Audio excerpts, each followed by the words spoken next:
We lost our first child on July 8, 2018. It was a scorching day. I still remember the feeling of the sweat trickling down my forehead to my neck as our baby left my body. It happened in the back seat of our Honda, the smell of lunch mixing with blood and sweat and the corpse that was our child. The car was silent the rest of the way to the hospital, both of us quietly grieving. Things were tough between Johnny and me after that. He tried. He really did. Johnny works as a traditional Chinese physician, catering exclusively to rich Asian families in Southeast Asia. His schedule is unpredictable and erratic. After the incident, he went out of his way to make time for me. I met Johnny during the summer break 2015. We've been married for 2 years and dating for 4. We met on campus, 2 of the few students that opted to stay in the dorms, him to get a head start on his final year project, me, a third-year student earning some extra cash and experience as a researcher for the history department. We met at the only canteen that was still open during the holidays, Canteen A. Everything just clicked between us. When he came back after 2 years in Beijing studying Chinese medicine, he proposed, and we got married. Johnny has always wanted children. It was something that he was extremely vocal about. The miscarriage hurt both of us. He took over the housework while I grieved, cleaning the house and taking out the trash. I don't know what I would have done without him, which makes this such a tough decision. After my miscarriage, I started seeing, well, I'm not sure what I was seeing. It started when I was eating dinner alone in front of the television in the living room, when out of the corner of my eye I saw something move in the doorway to the kitchen. When I turned my head, it was gone. Another time, Johnny was working late. I was lying in bed alone, trying to fall asleep to the hum of the AC unit struggling against the tropical humidity. My eyes were closed and my body was engulfed in the lightness of falling asleep. The handle of the old-fashioned bedroom door creaked open. Light footsteps, Johnny trying to be quiet as he came into the room. The king bed and the too expensive memory foam mattress that he insisted on sinking ever so slightly as he sat down. I waited to hear him plug his phone in and take off his watch. Eyes still closed, I reached out and touched. Nothing.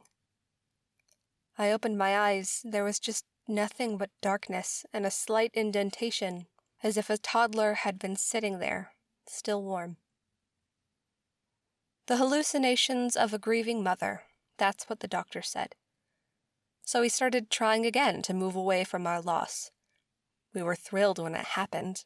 I was pregnant again. Johnny was almost as obsessive as I was over this pregnancy. Prenatal vitamins, prenatal yoga, bottles on bottles of Brand's herbal chicken essence. Johnny also started giving me herbal soups. Some were lovely, ginseng chicken, bird's nest, and rock sugar, luxuries in this part of the world.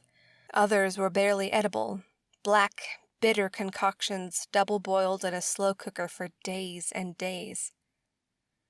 The hallucinations got worse, almost nightly.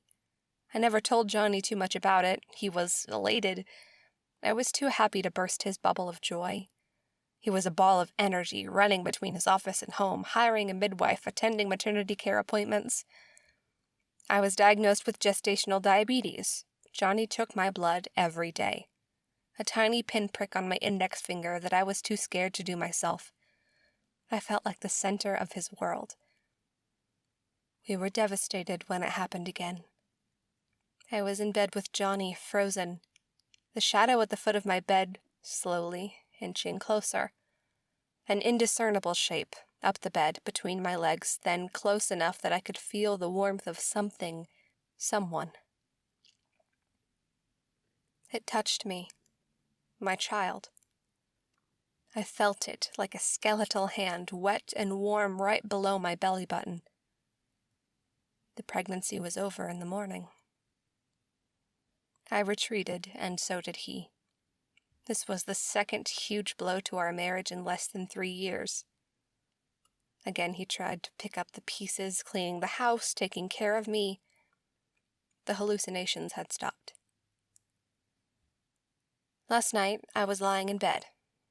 There were tears. They ran down the sides of my face onto the pillow. I don't know how to stop crying. I can't, not really. I reached out to the bedside table for tissue to blow my nose. The box was empty.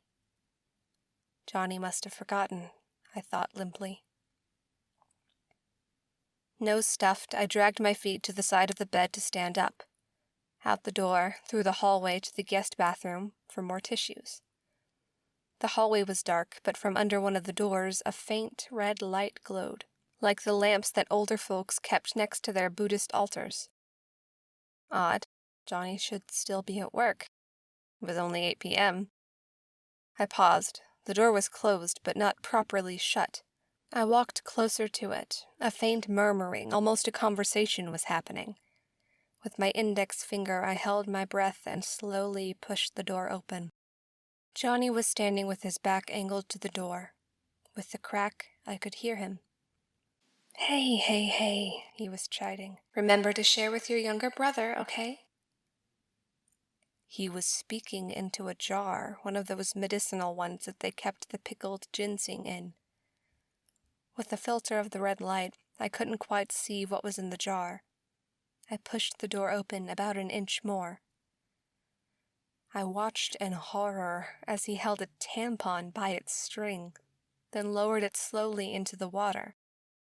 The blood still wet, soaking into the jar like a filthy tea bag. After about a second, the thing in the jar, one of the things in the jar, it yanked the tampon from Johnny's hand and he laughed. Johnny actually laughed indulgently as he fed the thing my blood. I backed away. He didn't see me. I managed to grab my wallet and passport. I called an Uber and waited at the apartment complex opposite my own. The security guard giving me weird looks, a middle-aged woman in slippers and shorts. I'm now hiding out at a friend's house, but I can't stay here forever. I think he found me already. Stacy just left to grab us dinner. She swore that it would be 5 minutes, but it's been half an hour. The sun is setting, and I'm sitting in the corner of the sofa. Nailed It is running on Netflix, but about 10 minutes ago, the sofa just moved. I felt it.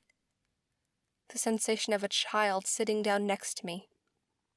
I could feel it staring at me now, slowly moving closer. The door just knocked. It's Johnny, and I know it already. I'm not sure if our relationship can survive this. Should I leave him?